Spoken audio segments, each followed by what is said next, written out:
Programa O Poder da Palavra. O Poder da Palavra. Com a apresentação de Rodolfo Godoy.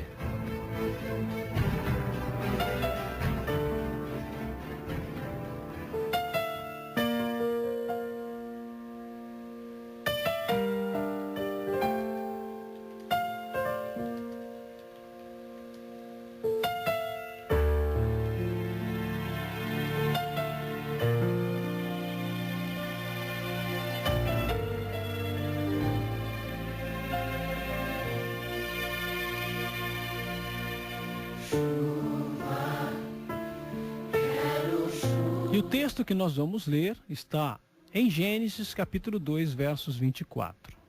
Gênesis capítulo 2, versos 24, diz o seguinte: portanto, deixará o varão seu pai e a sua mãe, e apegar-se-á sua mulher, e serão ambos uma só carne. Faz chover, faz chover.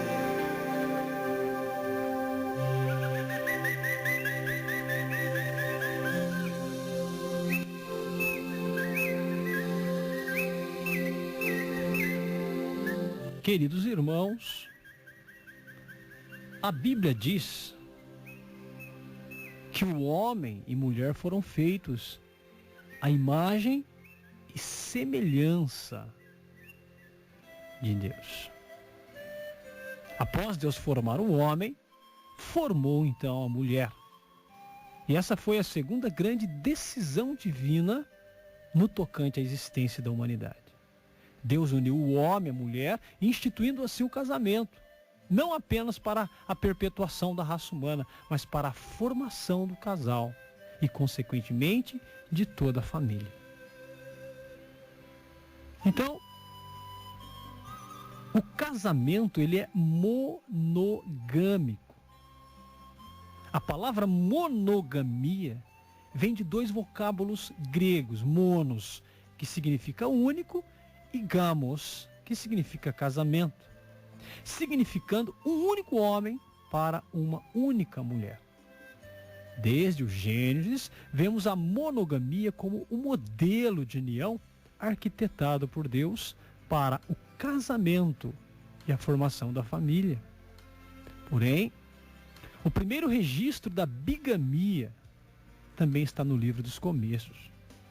Lameque, filho de Metusalém, lá em Gênesis capítulo 4, versos 18, e depois capítulo 5, versos 25, por razões não explicadas, teve mais de uma esposa. Você vê lá em Gênesis capítulo 4, versos 19.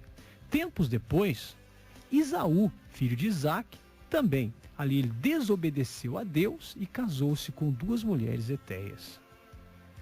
No primeiro livro de Samuel, temos o caso de Eucana, que tinha duas mulheres. O resultado, meu querido, não poderia ser outro. Invejas, intrigas e brigas. Você encontra lá no primeiro livro de Samuel, capítulo 1, versos de 4 a 8. A poligamia, ela vai, com o tempo, tornando-se comum. Abraão incorreu também nesse grave erro.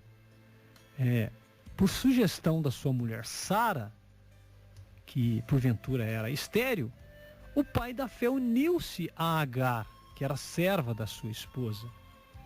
Então era ali o concubinato acontecendo na família de Abraão. Gênesis capítulo 16.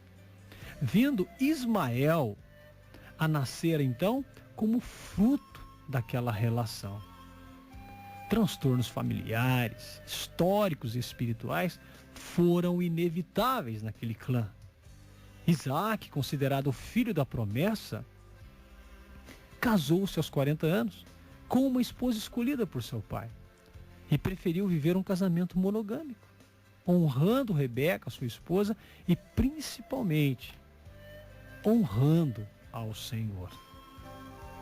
O Antigo Testamento descreve a poligamia e as suas tragédias na vida de Jacó. Você encontra lá em Gênesis capítulo 29, versos 21 a 23, e muitas outras passagens.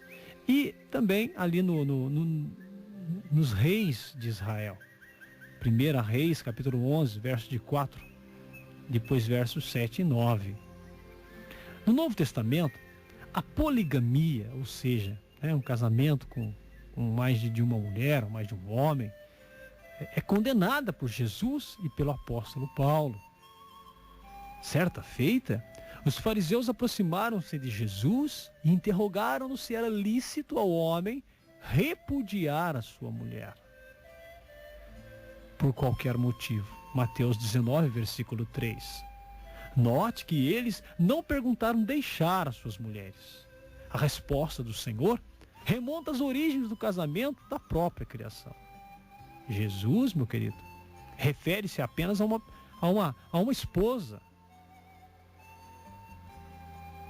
E as epístolas fundamentam-se nos evangelhos quando vai tratar desse tema.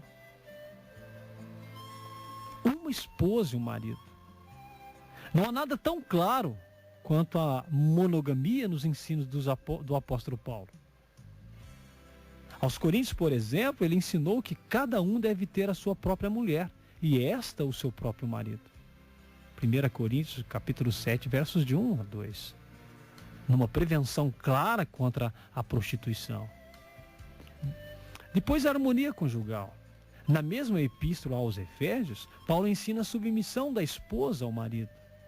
Ao marido, ele exorta a amar a sua esposa como Cristo amou a sua igreja, sacrificando-se por ela. Aqui, a harmonia conjugal é um dos fatores que reforçam a monogamia.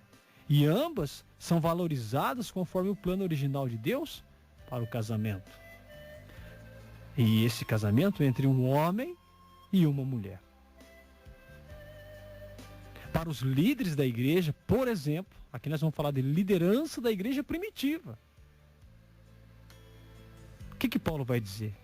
Convém, pois, que o bispo seja irrepreensível, marido de uma mulher. Primeira carta a Timóteo, capítulo 3, versos 2. O diácono também deve ser marido de uma mulher. 1 Timóteo, capítulo 3, versos 12. Então a liderança deve ser o exemplo dos fiéis em tudo. E esse exemplo inclui o casamento. Interessante, né? Algumas igrejas, os bispos e liderança não podem casar-se. Mas a Bíblia está dizendo, ele deve casar uma só vez, somente uma vez. Não é? Mas deveria casar. Mas tem algumas denominações aí que não pode casar. Está errado, está contra a palavra de Deus. Porque nós estamos falando do que a Bíblia diz. E a Bíblia Paulo está orientando os líderes da igreja primitiva. Então, a igreja de Cristo. A igreja de Cristo, a liderança se casa. Não existe proibição para o casamento. É preferível casar do que abrasar-se. Quando você casa, primeiro você tem uma experiência conjugal para aconselhar. Você que é líder cristão, você é casado, você tem uma experiência para aconselhar um outro casal. Olha só a importância do casamento. E mais, você como diz aqui, aos bispos, aos diáconos, não é? Eles deveriam casar e para evitar justamente a prostituição, para evitar que justamente acontecesse de ele não casar e ficar tendo um relacionamento indevido. Por isso Paulo aconselha aos bispos a se casarem. Então, às vezes a pessoa tem um chamado para a liderança, mas também tem um chamado para o casamento. E deve se casar-se. Casar-se para evitar abrasar-se. Então, no princípio, Deus criou o quê? Macho e fêmea. Deus criou o homem um ser masculino, Gênesis 1, 26. E também fez a mulher um ser feminino, Gênesis 1, 27. Em outras palavras, Deus não uniu dois machos ou duas fêmeas. Não. Ele uniu um homem com uma mulher, demonstrando a natureza e o padrão divino da heterossexualidade. As Santas Escrituras são claras ao condenarem, assim como o adultério, a prostituição, a perversidade, a idolatria, a mentira, o falso testemunho. Também a prática da homossexualidade, quer masculino, quer feminino. Você pode anotar aí, Levítico 18, versos 22, Levítico 18, versos 22 e Romanos 1, 26. Assim como o adultério, a prostituição, a perversidade, a idolatria, a mentira, o falso testemunho são condenados pela Bíblia, a prática da homossexualidade também o é. E eu já disse, anote, Levítico 18, 22, Romanos 1, 26. Queridos, nós vamos chegar num tempo onde as leis do nosso mundo contrariarão a própria palavra de Deus. Leis serão aprovadas. Leis que vão ser arbitrárias, contrárias à palavra do Senhor. Que a Bíblia diz que se unirá à sua mulher. Então, após realizar o primeiro casamento, o Criador vai dizer, portanto, deixará o varão o seu pai e a sua mãe e apegar-se-á à sua mulher, e serão ambos uma só carne. Gênesis 2, versos 24. Veja que o Senhor é taxativo ao falar ao homem a respeito da sua vocação heterossexual. Apegar-se-á à sua mulher. Por isso, queridos, olhemos para as Escrituras. Olhemos para o ciclo da vida humana e inequivocadamente concordaremos. Se não fosse a união heterossexual promovida por Deus desde o princípio, a raça humana não teria subsistido. Nós estamos num dilema nos nossos tempos, não é? Estão mudando o correto, natural das coisas. Como nós sabemos que a Bíblia, ela precisa nortear a nossa vida, porque tudo que descreveu que deveria acontecer, se não aconteceu ainda vai acontecer. Nós estamos vivendo tempos. É fato que esse comportamento humano, ele deteriorou desta forma, justamente porque o homem se afastou de Deus. E se afastando de Deus, foi lançado às suas próprias paixões. Mas o Senhor está dizendo, através da sua palavra, a palavra de Deus nos ensina tudo o que é correto e incorreto, o que podemos e o que não podemos. Temos a liberdade de escolha, mas tudo tem a sua consequência. E quando nós optamos em afrontar a Sagrada Escritura com as nossas atitudes, nós estamos afrontando ao próprio Deus.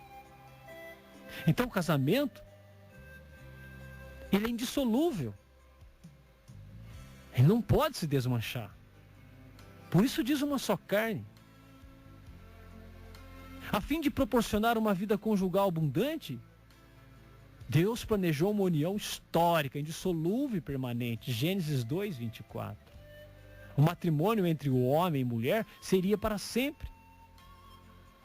Tristemente, o pecado ruiu o princípio divino da continuidade do casamento, trazendo o divórcio, separando as famílias. O plano de Deus, entretanto, ainda pode ser encontrado nas palavras de Jesus. O que Deus ajuntou, não separe o homem, Mateus 19, versículo 6. Há situações em que a falta de união e de amor no casamento, talvez motivados pela desobediência a Deus, pelo orgulho, pela falta de perdão, fazem a convivência do casal tornar-se uma grande fachada. Pessoas vivem, sorriem, estão na igreja, estão fora da igreja, mas dentro da casa vivem separados. Dentro das suas casas dormem em camas separadas, não falam um com o outro. A grande fachada. Então, por conveniência, o casal apresenta-se à sociedade ou até mesmo à igreja local numa aparente alegria matrimonial. Mas na intimidade, a união tornou-se insuportável. É necessário que a igreja esteja pronta para auxiliar esses casais que passam por crises conjugais e motivá-los sempre a permanecerem unidos em um amor não fingido, mas solidificado e resistente às contrariedades que possam existir no dia a dia. Algumas denominações, meus queridos, que não agem dessa forma, que vão legalizando a segunda união, que vão menosprezando a palavra de Deus e que vão legalizando outros tipos de uniões. Mas o que a Bíblia diz é que o casamento é indissolúvel.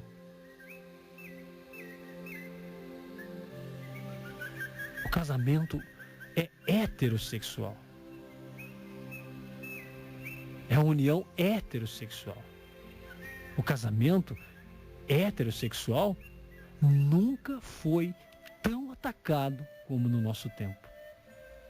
Novelas, músicas, artistas de nomes que pregam contra o casamento bíblico. Em nossa sociedade, as leis e normas que atentam contra a lei de Deus são elaboradas sob o argumento de que o Estado é laico. E deve ser mesmo. Mas entre ser laico e desrespeitar princípios ordenados por Deus desde a criação, meu querido, há uma grande distância. Nesse aspecto, a igreja do Senhor Jesus deve ser a coluna e firmeza da verdade e guardiã dos princípios morais e cristãos, denunciando o pecado e acalentando os corações feridos. Assim, defendemos que o casamento monogâmico heterossexual é indissolúvel, deve ser incentivado, apoiado e honrado nas esferas públicas de relacionamento.